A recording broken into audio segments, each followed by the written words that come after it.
So the question is, you said that trade has grown over 300% within NAFTA countries. My question could you please give me comparable data in regard to the U.S. and EU trade volume, U.S. and China, as well as any other bilateral or multilateral FTAs? I would have to look that up because I don't have that handy. But I will tell you a little bit more about the scorecard and what the scorecard shows. If you go to bushcenter.org/scorecard, you will find there an index of economic competitiveness that the Bush Center has compiled.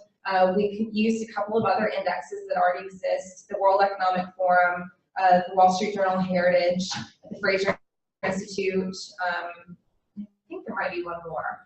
World Bank maybe. And we had someone who is much better numbers than me come to normalize the data and put together scores for us.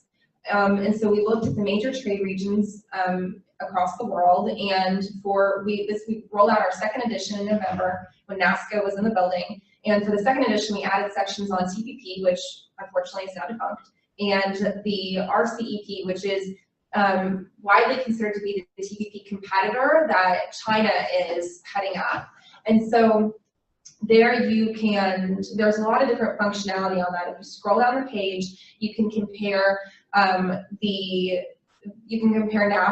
to the other trade regions. You can compare NAFTA to other major economies. You can compare NAFTA directly to Japan. You can compare NAFTA directly to Germany. You can compare NAFTA directly to China and see how they score. It's very interactive. If you have questions on it, you can absolutely email me. I'm happy to walk you through it. And you can actually do country by country comparisons. There's a functionality for that as well.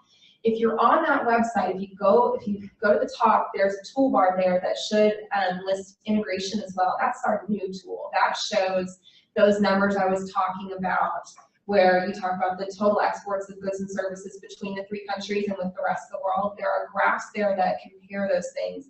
Unfortunately, that data is limited to North America right now. We hope to expand that data and include other trade regions for our third edition of the scorecard, which will roll out in the fall, hopefully.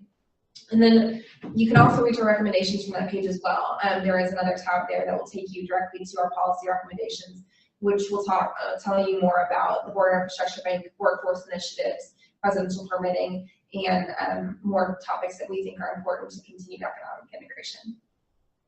Okay, great. Can you actually touch on some of those recommendations?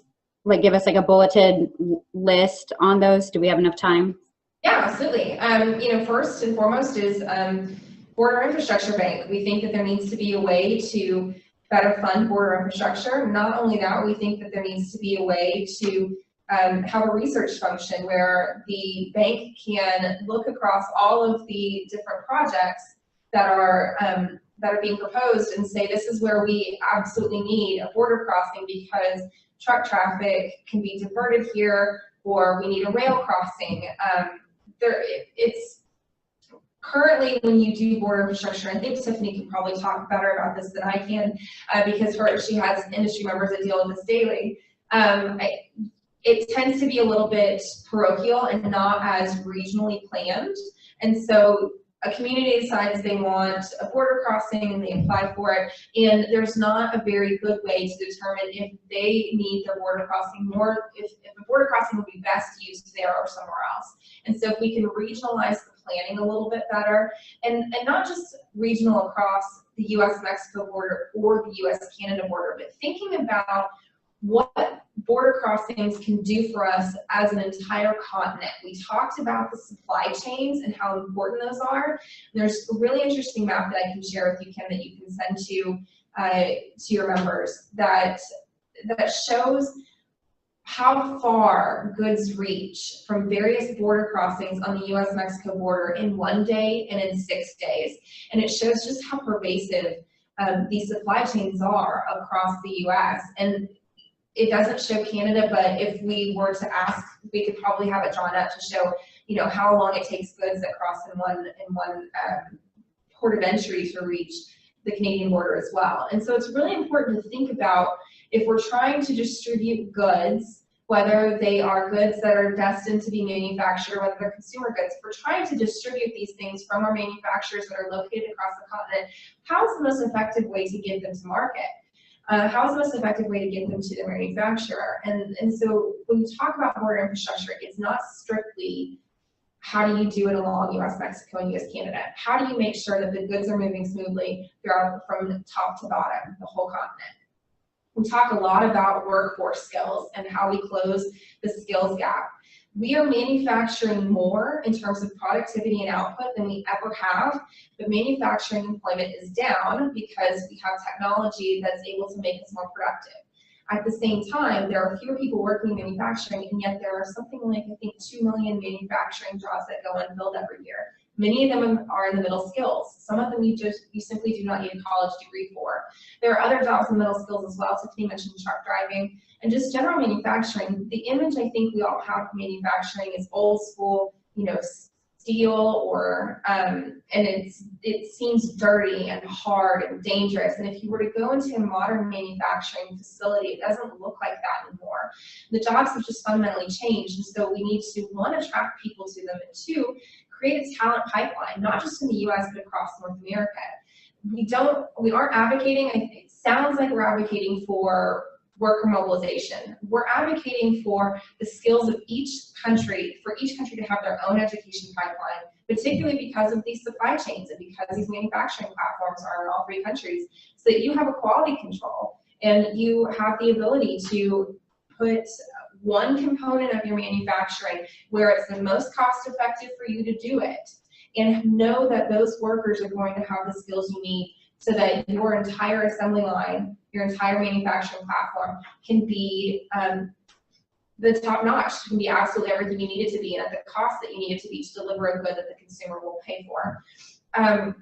We talk about the presidential permitting. That's a little bit in the weeds. I think people really understand presidential permitting in terms of the Keystone Pipeline and how that was held up. It's not really a public issue other than that, but we have found some sort of strange, weird, legally technical things in there that we think could be fixed. One of them is currently, in order to have a permit issued, the government has to find that the project is in the national interest. We think that if you were to flip the presumption and say that project is in the national interest until proven otherwise, that would help speed some of these approvals. In addition, nowhere is there an economic impact analysis when you're issuing a permit. There's obviously an environmental analysis that's very important, that's enshrined in statute, that's not going away, but there's no economic impact analysis. There's no way for anyone to say that any particular pipeline, gas line, electric line that crosses borders, or bridge or tunnel or rail is going to have a good economic impact. And how many jobs does it create? And what is the impact down the line? Going back to the supply chains again. How's a person in Nebraska impacted by a border crossing in Detroit? And is there a positive impact on that? It's really important that we have that data in order to make a good decision about what projects should be able to cross borders. And things that we didn't really get to as in depth, but we hope to work on are regulatory cooperation. As you mentioned, it's really important that we have standards across so that you don't have a company having to change the type of truck that they're using as they cross borders. Energy market integration, particularly when we talk about electric market integration, we know that particularly in Mexico and even on down into Central America, the commercial cost, let alone the consumer cost of electricity and the reliability is pretty low.